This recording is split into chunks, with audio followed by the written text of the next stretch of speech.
गाजीपुर में लोकतंत्र में एक वोट का भी बड़ा महत्व होता है और इसको वह व्यक्ति बेहतर तरीके से जान सकता है जो मात्र कुछ वोटों के अंतर से ही चुनाव हारा हो और फिर उसे 10 साल का लंबा इंतजार करना पड़ा हो।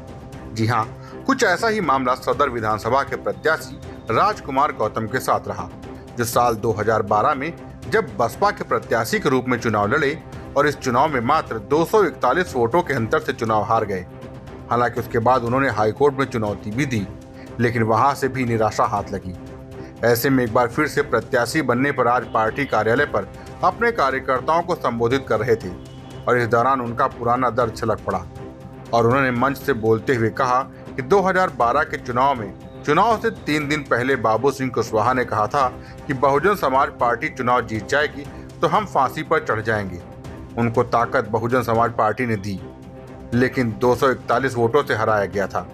क्या मतलब था मुख्तार अंसारी और उनके लोगों ने 1 बजे के बाद अपने वोट को डाइवर्ट कराया था। सांसद अफजल अंसारी को 2009 के चुनाव में हम लोगों ने हर तरह का उनको सहयोग किया था। पिछली बार जो हम कम वोटों से हारे थे, इस बार के चुनाव में मैंने अपने कार्यकर्ताओं से कहा है कि जो भी लोगों का नाम मतदाता सूची में जोड़ने से रह गया है, उनका नाम मतदाता सूची में डालने का प्रयत्न करें। ज़्यादा से ज़्यादा लोग उसमें आच्छादित हो। जो लोग नौकरियों की तलाश में बाहर हैं, वो लोग अपने गांव वापस आएं और वोट दें। इस बार 241 का मामला नहीं रहेगा, बल्कि 20,000 का अंतर रहेगा, ताकि चाहकर भी लोग राजकुमार गौतम को इस बार चुनाव में ना हरा सकें। कि भारतीय जनता पार्टी में कुछ वास्तव में काम धाम करने का महत्व है, लेकिन वहाँ प्रोपेगेंडा ज्यादा है, काम वो कुछ होता नहीं, झूठ का प्रोपेगेंडा बिला। अब आप ये समझ लीजिए कि ये सरकार कह रही है विधानसभा में कि ऑक्सीजन से कोई मौत नहीं हुई, कोरोना ऑक्सीजन की कमी से। ये बात कितनी बड़ी झूठ है, इस बात को आप समझ सकते हैं। इसी तरह के झूठ और इसी तरह के प्रचार इनके चलते रहते हैं, लेकिन इस बार जनता दूध का दूध और पानी का पानी अलग। विधायक जी, बसपा में आपका स्वागत है, कुल मिला के ये भी कहा जाए। और दूसरा, बसपा ने फिर एक बार जो है क्या उम्मीद करती है? हम लोग पूर्ण बहुमत की सरकार बनाने जा रहे हैं। जिस तरह से पश्चिम में खबरें आ रही हैं और पूर्वांचल में मैं भी घूम रहा हूं जगह जगह, हमने अपने क्षेत्र में देखा है, निश्चित रूप से बहुजन समाज पार्टी को लोग बहुत पसंद कर रहे हैं और आने वाले दिनों में बहुजन समाज पार्टी की सरकार बहन कुमारी मायावती जी के नेतृत्व में 5वीं बार बनने जा रही है। विधायक जी, अभी तक प्रत्याशी की बात करें तो सदर विधानसभा में पहले प्रत्याशी आता है, अन्य पार्टियों का भी प्रत्याशी घोषित नहीं है, तो इस समय अपना जो मुकाबला किससे मान रहे हैं? मुझे किसी से मुकाबला मानने की जरूरत नहीं है। पिछले 2007 से 2012 तक बहुजन समाज पार्टी के सरकार के दौरान जितने विकास कार्य हुए हैं विभिन्न क्षेत्रों में, उसके साथ साथ मेरे विधानसभा क्षेत्र में भी, वो स्वयं में काफी हैं। आप सड़कों का बुरा हाल देख लीजिए, आप बेरोजगारी का हाल देख लीजिए, आप किसानों का हाल देख लीजिए, महंगाई का हाल देख लीजिए, कहीं कुछ बचा ही नहीं है। मीडिया के माध्यम से या केवल प्रोपेगेंडा के माध्यम से सरकारें नहीं बनती हैं। ये जनता जनार्दन है, ये सब कुछ समझती है और इस बार दूध का दूध और पानी का पानी करने के लिए जनता आतुर है। विधायक जी, अगर कहा जाए कि चुनाव में एक एक वोट का बड़ा महत्व होता है और आपसे बेहतर कोई नहीं जान सकता, क्योंकि 241 वोटों से पिछली बार आप विधायक बनते हुए रह गए। इस बार क्या अपने कार्यकर्ताओं से क्या कहेंगे वोट को? आज ही मैंने कहा है सारे लोगों से कि जो भी लोग छूट गए हों, उन सारे लोगों को सूची में, मतदाता सूची में डालने का प्रयत्न करें और ज्यादा से ज्यादा लोग उसमें आच्छादित हो जाएं, उसमें आ जाएं।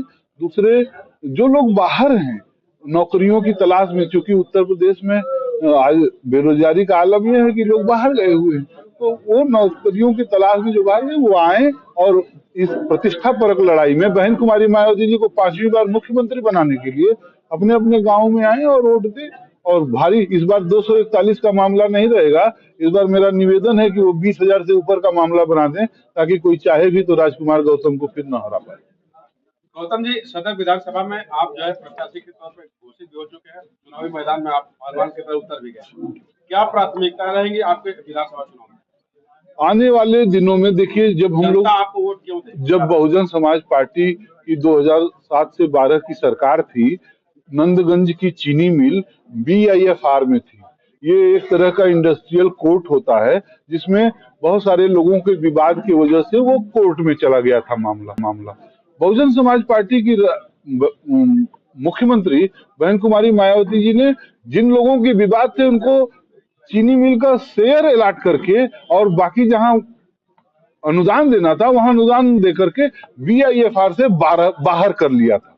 मैं इस बात को जिम्मेदारी से कहता हूं कि चूंकि नंदगंज की चीनी मिल और रायबरेली की चीनी मिल एक ही लाइसेंस पे थी और कांग्रेस की तत्कालीन सरकार नहीं चाहती थी कि बहुजन समाज पार्टी के शासनकाल में ये चीनी मिलें चालू हो, इसलिए BIFR के जो पदाधिकारी नियुक्त होते हैं, जो जज नियुक्त होते हैं, वो कांग्रेस सरकार में नियुक्त होते हैं, उन्होंने बाहर नहीं आने दिया।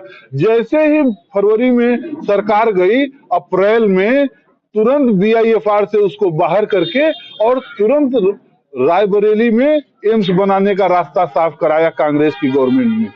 तब से ये नंदगंज की चीनी मिल का मामला किसी ने कुछ नहीं किया, जहां का तहां पड़ा हुआ है, एकदम रेडी है, इसको तुरंत चालू कराया जा सकता है, लेकिन किसी भी जनप्रतिनिधि ने इस पे कोई काम नहीं किया। मेरी उच्च प्राथमिकता, सबसे पहली प्राथमिकता ये नंदगंज की चीनी मिल चालू कराना। दूसरा, विश्वविद्यालय की स्थापना के साथ साथ बेरोजगारों को बेरोजगारी भत्ता दिया जाए या तो रोजगार दिया जाए। जब तक ये लड़ाई लड़के इसको निर्णायक मुकाम पर नहीं पहुंचा दूंगा, तब तक विधानसभा में मैं कदम नहीं रखूंगा। मैं इस बात को आपसे शपथ। गाजीपुर से दस्तक टाइम्स के लिए आरिफ फारसी की रिपोर्ट। ताजा तरीन खबरों के लिए सब्सक्राइब करना ना भूलें दस्तक टाइम्स। बेल आइकन दबाकर पाएं देश विदेश की लेटेस्ट खबरों की नोटिफिकेशन।